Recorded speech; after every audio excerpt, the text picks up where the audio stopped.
सभी विश्वासी भाई और बहनों को मेरी ओर से जय मसीह की। स्वागत करता हूं आप सभी का हमारे इस चैनल पर। मेरे दोस्त, आज हम बात करने वाले हैं, क्या हमारा विश्वास एक मजबूत विश्वास है या फिर नहीं है। क्योंकि मेरे दोस्त, मसीह तो बहुत सारे लोग हैं, लेकिन सच्चाई से खराई से चलने वाले लोग बहुत कम हैं, बहुत थोड़े लोग हैं। लेकिन आज मैं बात करने वाला हूं, क्या आपका और हमारा विश्वास एक मजबूत विश्वास है? क्या हमारा जड़ एक ऐसा जड़ बन चुका है जो आंधी आए तूफान आए हमारा जड़ नहीं उखड़ सकता, बिल्कुल खजूर के जैसा। मेरे दोस्त, खजूर के पेड़ को आपने देखा होगा, उसका जो जड़ होता है ना, वो काफी अंदर तक जाता है और काफी दूर तक फैला होता है, जिस कारण इस वजह से क्या होता है, जब आंधी आता है तूफान आता है ना, तो बहुत कम चांस होता है कि खजूर का पेड़ जड़ से उखड़ जाए। और उसी तरह से सहतूत का पेड़ भी होता है, उसका भी जड़ बहुत मजबूत होता है। मेरे दोस्त, मैं आपको बताना चाहता हूँ, क्या हमारा विश्वास एक पक्का विश्वास है, एक मजबूत विश्वास है? मेरे दोस्त, कई बार ऐसा होता है कि मसीहों के ऊपर कोई भी दबाव आ जाए, है ना, कोई भी प्रेशर आ जाए सामाजिक या पारिवारिक, तो लोग यीशु मसीह को छोड़ देते हैं। तो कहीं ना कहीं यह सच्चा विश्वास नहीं है, मजबूत विश्वास नहीं है।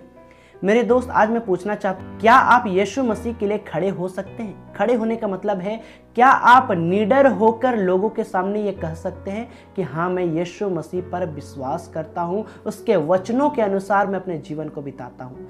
कई बार क्या होता है कि लोग शर्मा जाते हैं, अरे यार, मैं तो पहले दूसरे धर्म से था, अब मैं यीशु मसीह को मानने लगा हूँ, वो मेरा पड़ोसी है, वो मेरा दोस्त है, वो मेरा रिश्तेदार है, मैं कैसे बोलूँ उन लोगों के पास जाकर कि मैं यीशु मसीह पर विश्वास करता हूँ?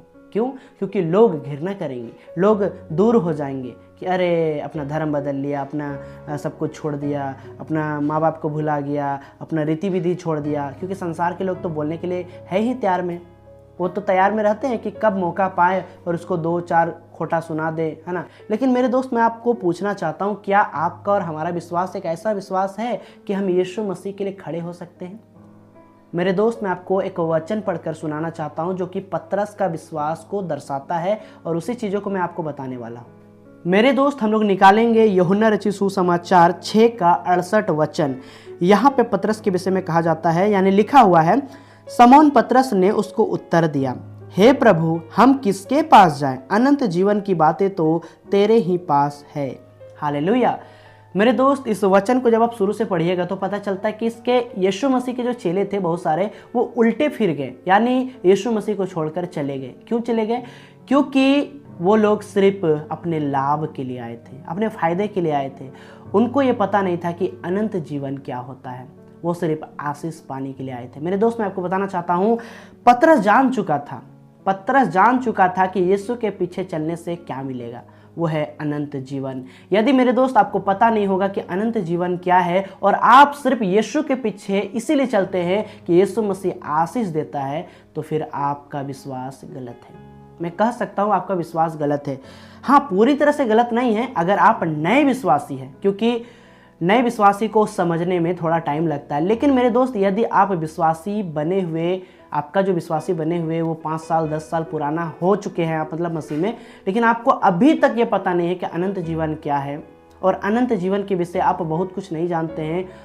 मेरे दोस्त, ऐसा हो सकता है जब आपका फैमिली, आपका दोस्त या फिर आपका कहीं पर ऐसा हो जाए कि लोग आप पर दबाव बनाए कि यीशु मसीह को छोड़ दो, नहीं तो तुमको मार देंगे, तुमको परिवार से निकाल देंगे, गाँव से निकाल देंगे।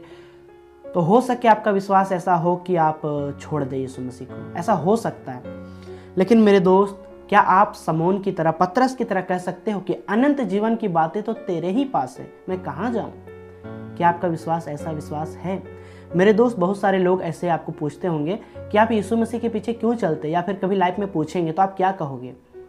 मेरे दोस्त, अगर आपके पास कोई ऑप्शन नहीं है तो आप यही कहोगे कि मैं पहले बीमार था, है ना, बहुत जगह गया, जादू टोना टोटका झाड़ फूक सब जगह करवा लिया, दिखवा लिया, लेकिन कहीं पे ठीक नहीं हुआ। लेकिन किसी ने मुझे बताया कि चलिए चर्च में प्रार्थना होता है और आप ठीक हो जाएंगे, और मैं भी बड़े विश्वास के साथ आया क्योंकि मुझे ठीक होना था। और आपका यह गवाही होगा कि मैं यीशु मसीह के पास आया, मेरे लिए प्रार्थना किए लोगों ने, और मैं पूरी तरह से ठीक हो गया हूँ, इसीलिए मैं यीशु मसीह के पीछे चलता हूँ। तो चलिए, ये तो अच्छी बात है। लेकिन मेरे दोस्त, क्या आपने अनंत जीवन के विषय जाना? यीशु मसीह के पीछे चलने से एक अनंत जीवन मिलता है, जो इस जीवन के बाद भी एक जीवन है। बाइबल उसी चीज़ों को दर्शाता है और यीशु मसीह उसी चीज़ों को लोगों को देने के लिए आया। क्या चीज़ देने के लिए? अनंत जीवन देने के लिए। मेरे दोस्त, अगर हमारा विश्वास पतरस की तरह ना हो, एक मजबूत विश्वास ना हो, तो मुझे ऐसा लगता है कि कभी ना कभी हमारे ऊपर जब दबाव पड़ेगा, प्रेशर पड़ेगा, तो हम यीशु मसीह को छोड़ सकते हैं। मेरे दोस्त, हमें एक मजबूत विश्वास बनाना पड़ेगा, क्योंकि मेरे दोस्त बहुत सारे ऐसे लोग हैं, जब उसके समाज वाले, उसके गांव वाले उसको कहते हैं अगर तो यीशु मसीह को नहीं छोड़ेगा तो इस गांव से तुम्हें निकाल देंगे, पानी पीने नहीं देंगे, है ना, अपने जितने भी रीति विधि होता है उसमें शामिल नहीं करेंगे, अपने शादी फंक्शन पार्टी में तुमको बुलाएंगे नहीं, तो तेरे साथ उठना बैठना सब कुछ बंद हो जाएगा। तो लोग डर से क्या करते हैं? यीशु मसीह को भूल जाते हैं, छोड़ देते हैं। कई बार ऐसा होता है, देखने को मिला है, इसीलिए मैं कह रहा हूँ। मेरे दोस्त, भला तो यह होगा कि हम अपने विश्वास को एक मजबूत विश्वास बनाएं। और मेरे दोस्त, मजबूत विश्वास सिर्फ मसीह के वचन से ही होगा, क्योंकि लिखा है विश्वास जो है वो सुनने से होता है और सुनना मसीह के वचन से होता है। जितना हम वचन को सुनेंगे, पढ़ेंगे, उतना ही हमारा विश्वास बढ़ेगा। तो सब कुछ कैलकुलेट करके एक बात निकलता है कि हम जितना ज़्यादा बाइबल पढ़ेंगे, हमारा विश्वास उतना ही मजबूत होगा। मेरे दोस्त, कहने का मतलब है बहुत सारे लोग 5 साल 10 साल यीशु मसीह में बिता देते हैं, लेकिन वो बाइबल नहीं पढ़ते हैं, है ना, बाइबल को समझने का कोशिश नहीं करते हैं। बस संडे टू संडे चर्च जाएंगे, गिरजा जाएंगे, आराधना करेंगे, बस उनका जीवन वहीं तक है। लेकिन नहीं मेरे दोस्त, हमें गहराई से अध्ययन करना चाहिए। मेरे दोस्त, ऐसा ना सोचे कि मैं भी पूरी तरह से परफेक्ट हूँ, लेकिन लगा हूँ अपनी तैयारी में कि मैं अपने बुलाहट को पहचान सकूँ और आने वाले समय में परमेश्वर की सेवा करूँ। बाकी उम्मीद करता हूँ मेरे दोस्त, आज के वीडियो से आपने बहुत कुछ सीखा है, बहुत कुछ समझा है, और हमें अपना विश्वास को एक मजबूत विश्वास बनाना है, बिल्कुल खजूर के पेड़ के जैसा। उम्मीद करता हूँ आज की इस वीडियो से आपने बहुत ज़्यादा आशीष पाया है। प्रभु आप सभी को बहुत बहुत आशीष दे, आप सभी को संभाल कर रखे। चलिए किसी और वीडियो में मिलते हैं, तब तक फिर से एक बार जय मसीह की।